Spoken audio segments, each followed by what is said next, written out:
A paz de Cristo, queridos, que a graça do Senhor seja abundante em seus corações.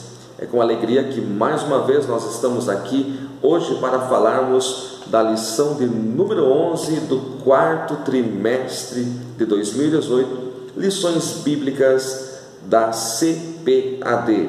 Se você está chegando agora no nosso canal, seja muito bem-vindo, inscreva-se no nosso canal, deixe aí o seu joinha, deixe também o seu comentário. Nosso objetivo aqui é um só: levar a palavra de Deus aos corações. Lição de número 11: despertemos para a vinda do grande rei. O nosso textuário está em Mateus capítulo 24, versículo 42, que diz: vigiai, pois, porque não sabeis a que hora há de vir o vosso Senhor.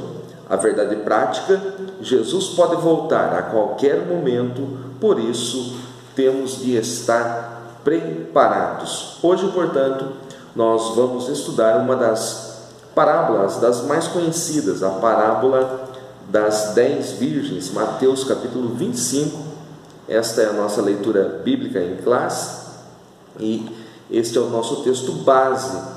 É um texto muito pregado, muito conhecido, mas com certeza Deus sempre tem coisas novas a nos ensinar. Olhando para esta parábola, nós, no primeiro momento, tentamos defini-la. Trago aqui uma definição de John MacArthur Jr. Ele diz assim na sua Bíblia de Estudo: a parábola das 10 virgens é apresentada para enfatizar a importância de estar preparado para a volta de Cristo a qualquer momento, mesmo se ele demorar mais do que o esperado, pois quando ele voltar, não haverá uma segunda chance para os que estiverem despreparados. Este resumo eu achei muito interessante porque ele traz aí em poucas palavras aquilo que esta parábola representa. Há muitos estudiosos que divergem quanto à interpretação. Eu também tenho uma interpretação que gosto de utilizar, mas a ênfase geral nesta parábola é a questão da vigilância, a questão de estarmos preparados em qualquer tempo. Esta parábola ela está ligada à parábola anterior, a parábola dos 2 servos, que nós estudamos na lição anterior. Você pode ver isso, que finaliza o capítulo 24 e logo em seguida já inicia com a parábola das 10 virgens, e o versículo 13, que finaliza este texto, ele traz novamente o Senhor Jesus o princípio da vigilância. Portanto, ela está ligada à parábola dos 2 servos. Algo muito importante que você tem que ter em mente aqui é que o contexto de Mateus 24 e 25 são as respostas que Jesus dá às 3 perguntas dos discípulos em Mateus capítulo 24. Se você olhar para o capítulo 24 de Mateus, no versículo de número 3, os discípulos estão diante de Jesus e eles fazem alguns questionamentos. Olha só: estando assentado no Monte das Oliveiras, chegaram-se a ele os seus discípulos em particular, dizendo: dize-nos, quando serão essas coisas e que sinal haverá da tua vinda e do fim do mundo? Note que no versículo anterior, Jesus diz para eles que não ficará ali pedra sobre pedra, e eles fazem estas 3 perguntas. São 3 perguntas diferentes. Quando serão essas coisas? É a primeira. Que sinal haverá da tua vinda e que sinal haverá do fim do mundo? São 3 perguntas diferentes, e Mateus 24 e 25, tudo que vem a seguir é Jesus respondendo estas 3 perguntas aos seus discípulos ali naquele momento, como judeus e não como igreja.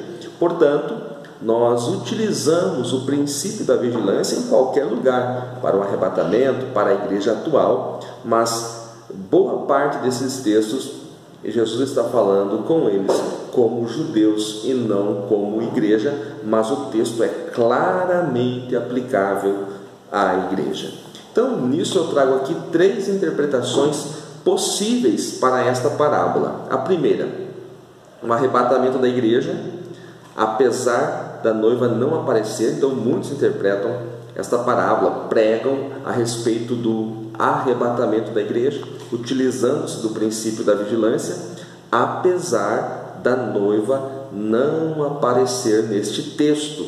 Muito cuidado, ensinadores, pregadores, para não dizer aí que as 10 virgens ou as 5 prudentes são a noiva, as noivas, porque Jesus não é polígamo, ele não vai casar com as 10 virgens ou com as 5 virgens. Então, estas virgens representam ali a pureza, representam a santidade, podem representar também qualquer coisa, porém elas não são a noiva, elas são as damas de honra que naqueles casamentos da antiguidade acompanhavam a noiva, tinham uma missão de adorná-la, tinham uma missão de prepará-la e acompanhar o noivo até a casa da noiva. Então, a primeira interpretação é o arrebatamento. A segunda, a vinda de Cristo à terra. Aqui é a vinda dele realmente depois da grande tribulação para estabelecer o reino literalmente. E a terceira, as virgens como tipo dos ministérios, dos 5 ministérios que têm a missão de preparar, adornar a noiva, que é a igreja. Então, Paulo fala em Efésios sobre 5 ministérios, capítulo 4, versículo de número 11. Então, nesta interpretação aqui, as virgens são os 5 ministérios que têm a missão de preparar a noiva. Aqui não se entra na questão cronológica de tempo ou escatológica, se bem que os ministérios têm a missão de preparar a noiva para o arrebatamento. Nesta lição, porém, utiliza-se a primeira interpretação. Nosso comentarista, pastor Wagner Gabi, ele utiliza aqui a primeira interpretação que eu falei, que é a respeito do arrebatamento, apesar da noiva não aparecer nesta parábola. Olhando o nosso texto e analisando ali Mateus capítulo 25, nós vemos que Jesus, ele diz: então o reino dos céus será semelhante a 10 virgens. Jesus está comparando o reino à celebração das bodas de casamento. Olha só, havia um cortejo nupcial nas festas da antiguidade, e normalmente este cortejo era à noite, por isso havia necessidade de lâmpadas. Você pode olhar essa questão das damas, das virgens acompanhando a noiva, em alguns textos do Antigo Testamento. Se nós olharmos para o livro dos Salmos, eu vou abrir aqui a minha Bíblia no livro dos Salmos, no Salmo de número 45. Salmo não tem capítulo, Salmo é número. Salmo número 45, o versículo 14 diz assim: levá-la-ão ao rei com vestidos bordados, as virgens que a acompanham atrarão a ti. Qual é o contexto do Salmo 45? É um casamento, é as bodas aqui.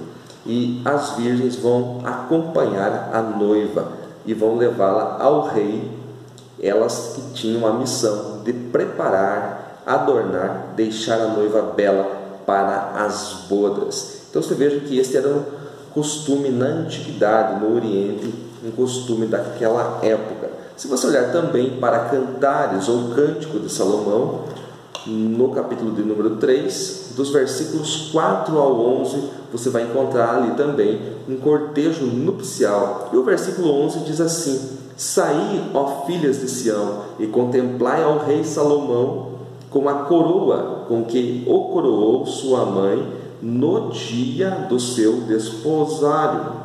No dia do seu desposário e no dia do júbilo do seu coração.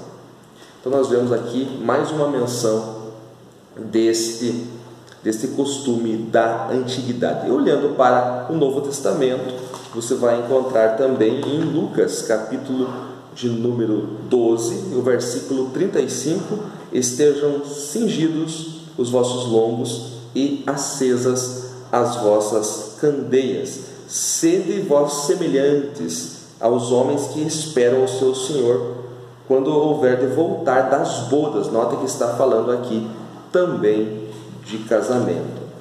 Então, analisando aqui esta parábola, Mateus capítulo 25, versículo de número 2, 5 eram prudentes, 5 loucas. Então eu já noto aqui que havia uma divisão, havia 2 grupos aqui entre as virgens. No versículo de número 3, as loucas, tomando as suas lâmpadas, não levaram azeite consigo, ou seja, elas só tinham o azeite que estava nas suas lâmpadas, elas não tinham nenhuma reserva. Neste caso, se o noivo atrasasse como atrasou, elas ficariam sem as lâmpadas acesas, ou seja, não se prepararam para a demora do noivo, não tinham um plano B.